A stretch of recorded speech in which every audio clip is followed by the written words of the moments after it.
le dijeron: Señor, danos siempre este pan.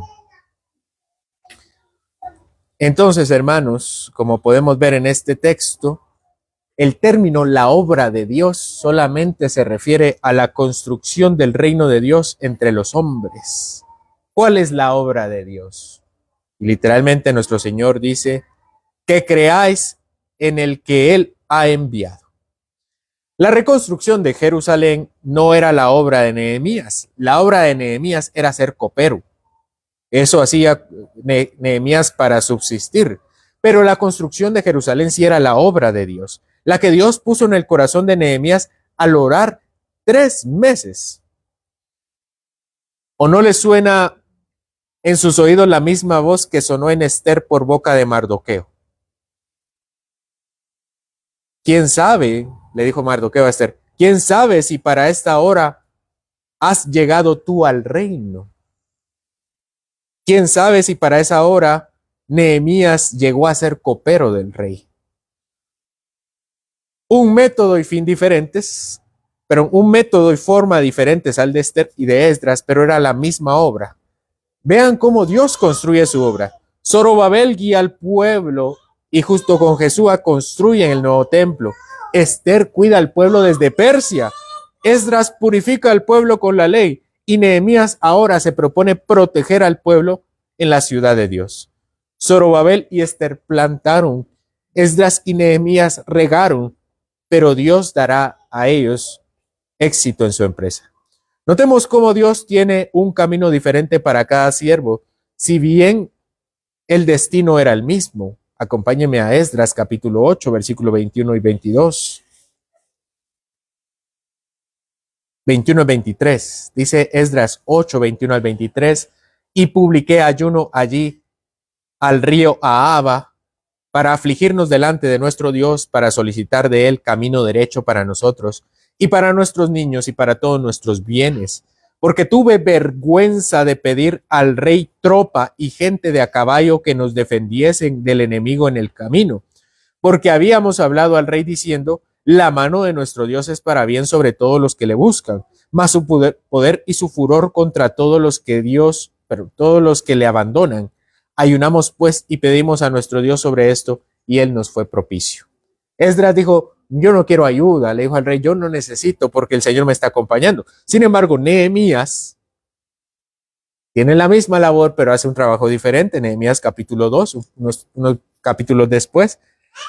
Nehemías 2:7 dice en la petición, Nehemías dijo al rey: si le place al rey que me den cartas para los gobernadores al otro lado del río, para que me franqueen el paso, para que me acompañen hasta que llegue a Judá. Diferentes formas. Su narración tiene un propósito también. Esdras, si se recuerdan cuando estudiamos Esdras se tarda un montón en llegar. Todo es preparativos y preparativos hasta que llega. Nehemías no. Nehemías ya llegó. Capítulo 2, versículo 11. Vean, llegué. Llegué pues a Jerusalén y después de estar ahí 3 días empieza la narración.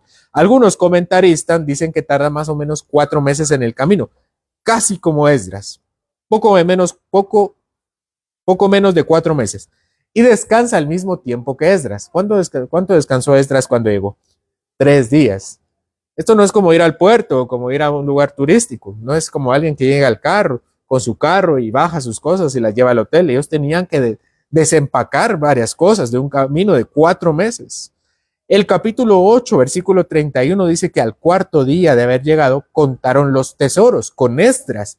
Y para Nehemías dice que estuvo en Jerusalén 3 días y al siguiente él empieza su obra. Era un viaje largo y era una caravana grande. El asentamiento era una tarea también laboriosa. Si de por sí una mudanza, para quienes se han mudado de casa, toma tiempo, ¿qué tal una mudanza de ciudad? Versículo 12.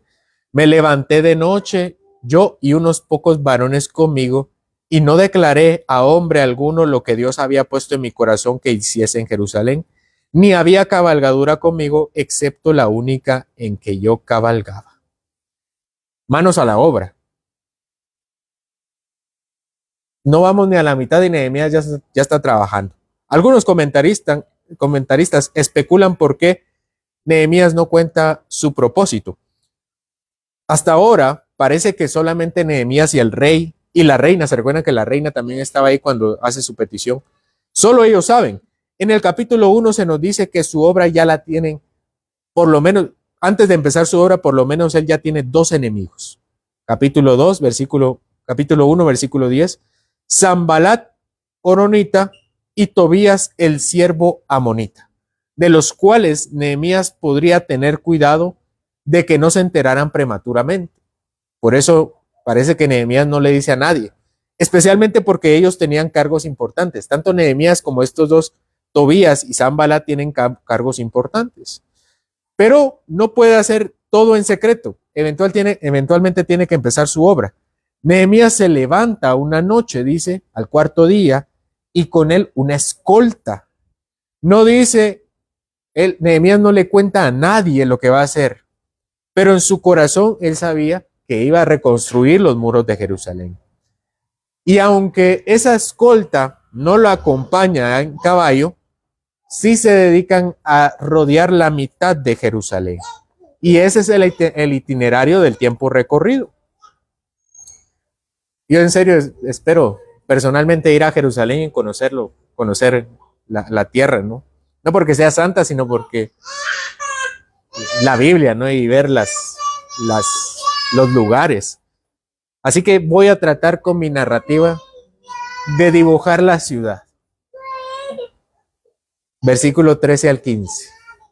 Y salí de noche por la puerta del valle hacia la fuente del dragón y la puerta del muladar, y observé los muros de Jerusalén que estaban derribados y sus puertas que estaban consumidas por el fuego. Pasé luego a la puerta de la fuente y al estanque del rey, pero no había lugar por donde pasase la cabalgadura en que iba. Y subí de noche por el torrente y observé el muro, y di la vuelta y entré por la puerta del valle y volví.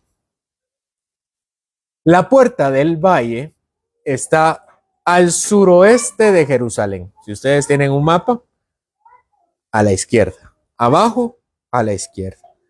La ciudad de Jerusalén tiene es una especie de montaña así. Tiene como una península abajo. Y Nehemías sale por el suroeste y empieza a bajar. Se llama Puerta del Valle porque da al valle de Hinnom. ¿Se recuerdan del valle de Hinnom? El valle de Hinnom, en este valle, Acaz, el rey Acaz. Recuerden estos nombres porque ahorita que terminamos la serie del fruto del espíritu vamos a tener otro libro relacionado. En este valle, el rey Acaz puso lugares donde habían ídolos. Y él mismo pasó sus hijos al fuego. Los quemó. Por esa razón, Jeremías llama a este lugar por profecía divina el Valle de la Matanza. Así le dice Jeremías. Aquí se da la profecía de la vasija rota. ¿Se recuerdan de la profecía de la vasija rota? Les queda de tarea entonces. Jeremías, estamos regresando en el tiempo, ¿verdad? Jeremías debía comprar una vasija rota, debía comprar una vasija, llegar al valle donde estaban los sacrificios y quebrarla. Y ahí decirle a Israel que así Dios los quebraría a ellos por sus pecados. Y sería Babilonia quien los quebraría de esa manera. Bueno, la historia de Nehemías nos dice que eso pasó. Los quebró. Imaginen, Nehemías empieza a bajar el valle y en su cabeza la historia de Jeremías, de cómo él llegó a quebrar una vasija y él al mismo tiempo no mira la vasija. Lo que mira son las piedras tiradas, los muros, se cayeron los muros, los tiraron.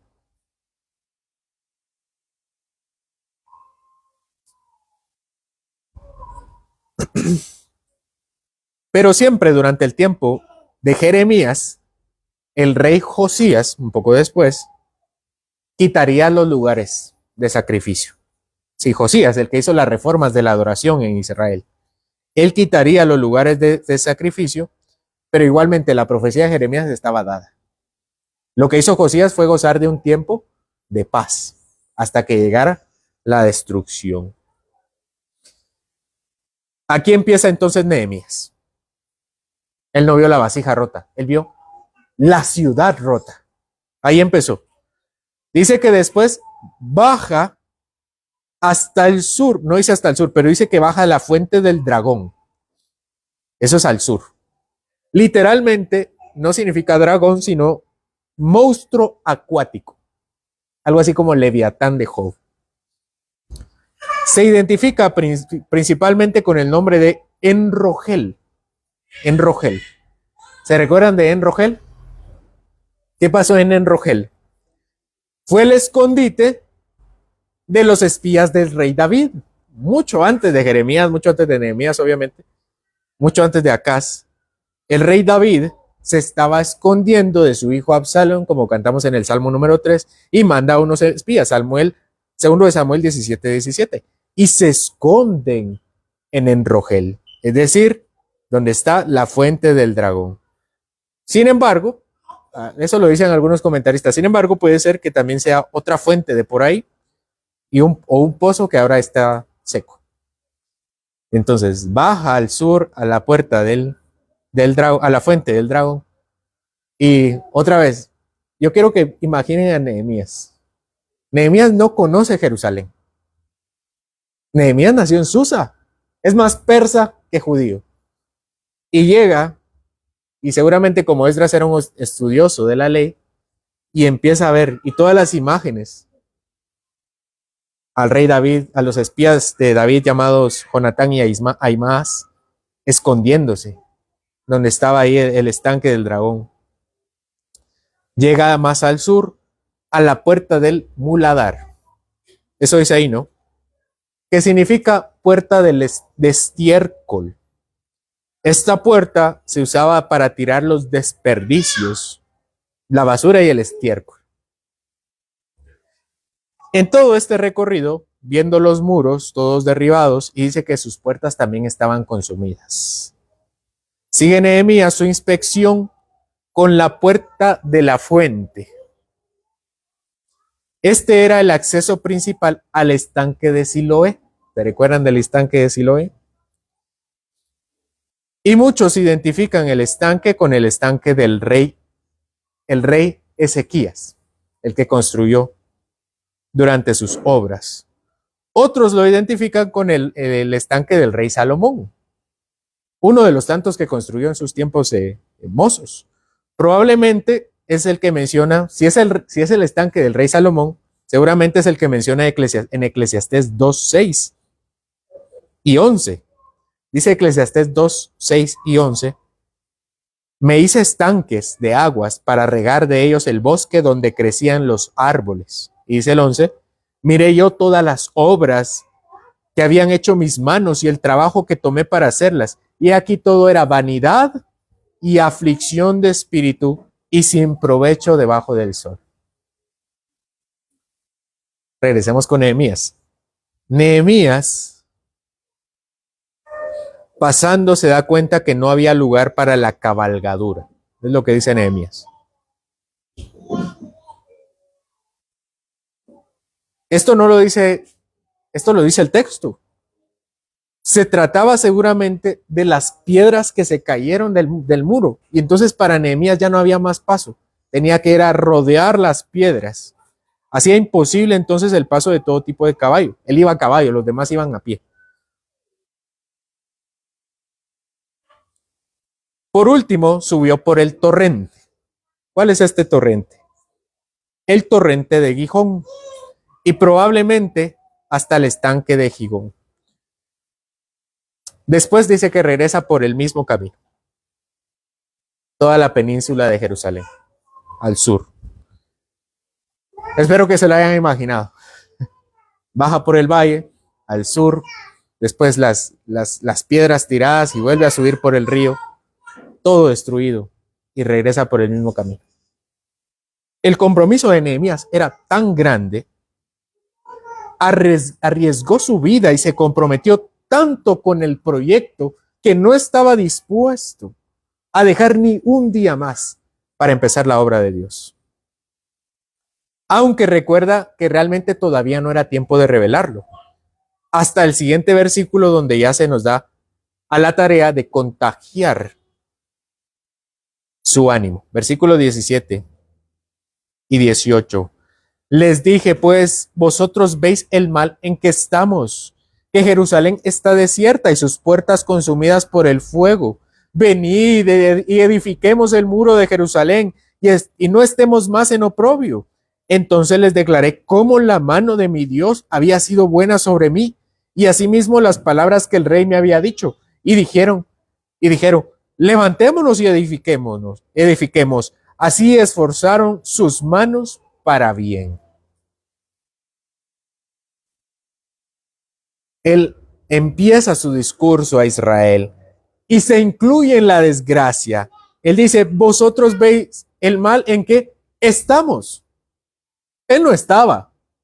Él acaba de llegar, tiene 3 días ahí, pero se incluye. Él ya se asimiló con el lugar, porque como él mismo dijo, era el sepulcro, como le dice al rey en el capítulo 1, ese es el sepulcro de mis padres. Era suyo, era de Nehemías, no por título de propiedad, sino por la promesa de Dios hecha precisamente a los que estaban muertos ahí. Y eso era suficiente. Venid y edifiquemos el muro y no estemos más en oprobio, dice Nehemías. Es decir, ya no seamos objeto de burlas de los pueblos, no seamos objeto de deshonra y de vergüenza. Él contagió al pueblo cuando les declaró que la mano de Dios había sido sobre él, cómo lo había acompañado delante del rey y de la reina, y él había dado todo lo necesario para que él regresara. Dios abrió la puerta con el rey. Dios le acompañó en su proyecto. De hecho, Dios lo puso en su corazón cuando escuchó las noticias de la destrucción de Jerusalén. Dios le acompañó también en el viaje y le acompañó en la inspección. ¿Por qué no habría de acompañarlo también en la construcción? Dios lo puso en su corazón. Dios lo puso en el corazón del rey y de la reina. Ellos llegaron y estuvieron y moraron y desempacaron y los acompañó en el primer recorrido. ¿Cómo no habría de acompañarlos también en la reconstrucción de Jerusalén? Levantémonos y edifiquemos. Y se contagia al pueblo. ¿Qué tan habilidoso era Nehemías para contagiarlos? No sabemos, pero tenía la seguridad del Espíritu de Dios que lo acompañaba. Versículos 19 y 20. Pero cuando lo oyeron Sanbalat horonita, Tobías el siervo amonita y Gesem el árabe, hicieron escarnio de nosotros y nos despreciaron diciendo, ¿qué es esto que hacéis vosotros? ¿Os rebeláis contra el rey? Y en respuesta les dije, el Dios de los cielos, Él nos prosperará. Y nosotros, sus siervos, nos levantaremos y edificaremos, porque vosotros no tenéis parte ni derecho ni memoria en Jerusalén. Nehemías ya tiene 3 enemigos. Capítulo 2. 3 enemigos. 3 personajes samaritanos se levantan contra Nehemías. Sanbalat horonita. Sanbalat era un oficial del imperio. Este era su enemigo, por lo menos en 4 ocasiones más. Este Sanbalat será un lastre, será una carga para Nehemías. Parece que él había sido un vástago de una familia samaritana veterana del remanente israelita en Orón, por eso dice Oronita. Quizá para ser identificado con el pueblo de Uara, al pie del monte Gerizim. Estaba leyendo algunos comentarios y no lo iba a decir, pero me parece interesante. Yo les dije que, tal vez contándole un poco más de la historia de Samaria, Samaria era la capital de Israel en el reino del norte y Jerusalén era del otro reino de Israel en el sur, llamado Judá. Asiria destruye el reino del norte y destruye Samaria también, obviamente. 100 años después destruye Babilonia, el reino del sur, y Israel queda condenado.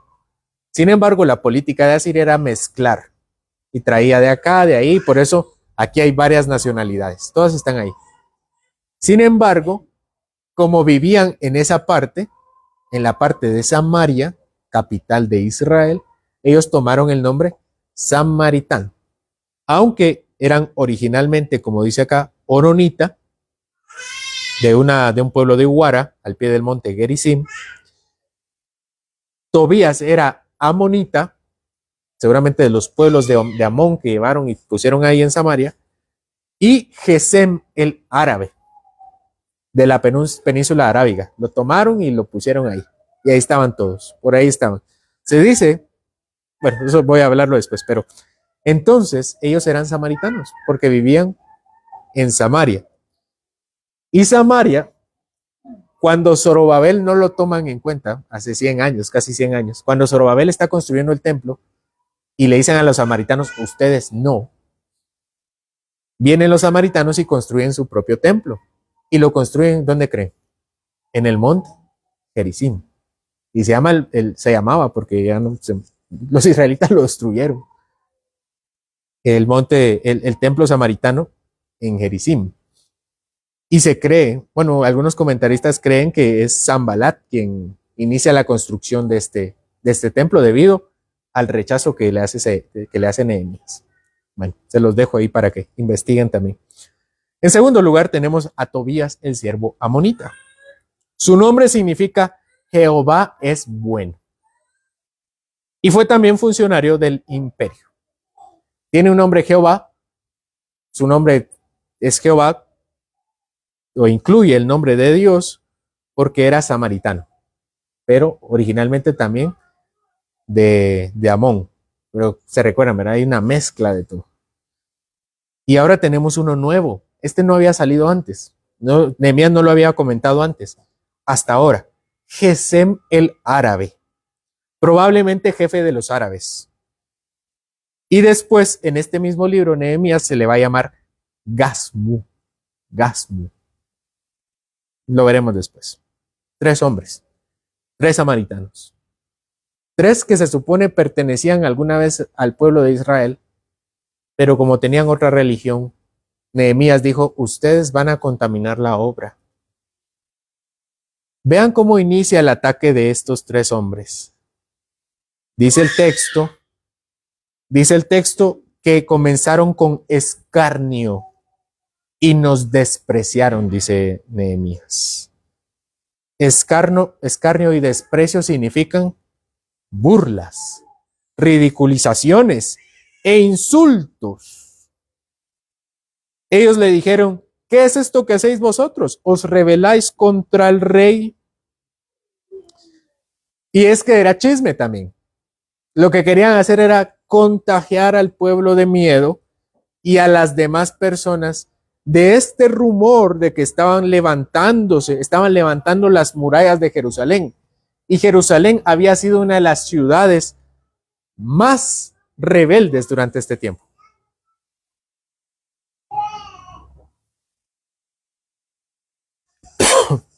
Yo no quiero adelantarles el próximo libro que vamos a estudiar, pero veremos que Jerusalén ya era un pueblo difícil, ya era un pueblo vasallo, ya había sido conquistado por Babilonia, pero era tan rebelde que Babilonia tiene que quedar y destruirlo en 3 ocasiones.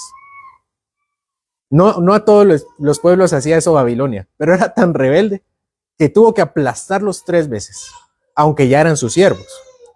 Y entonces que estos 3 hombres samaritanos estuvieran levantando rumores que Jerusalén otra vez estaba levantando sus muros, no era solo para chismear, era para que el rey escuchara los planes y otra vez llegara a barrer al pueblo de Judá. Pero Nehemías sabía que él era indestructible hasta que terminara su obra, porque no era su obra, era la obra de Dios. Nehemías no les dijo, yo traigo cartas, Aquí están mis permisos que franquearon. Ni le dijo a sus siervos, como él se levanta con sus siervos a rodear Jerusalén, vamos a avisarle al rey. ¿Qué dice Nehemías? El Dios de los cielos, Él nos prosperará. Y nosotros, sus siervos, nos levantaremos y edificaremos. Nehemías sabe que Él es indestructible hasta que termine su obra. Porque la obra no es de Nehemías, la obra es de Dios. Por eso dice, nosotros sus siervos. ¿Los siervos de quién? Los siervos de Dios. Ellos fueron enviados a reconstruir la ciudad de Jerusalén por mandato divino. Ellos no están haciendo sus planes, están siguiendo los planes del Señor, porque ellos no son siervos de sí mismos. Su dueño es el Señor. Nosotros, hermanos, solo empezaremos a gozar de la vida eterna cuando empecemos a ver la vida como la obra de Dios en el mundo. De atraerlos a Él. Aquí solo hay dos personas. En este mundo solo hay dos tipos de personas. Los que tienen miedo de salir de su zona de confort y los que hacen la obra de Dios. Los que tienen miedo de seguir a Cristo y los que hacen la obra de Cristo su propia obra.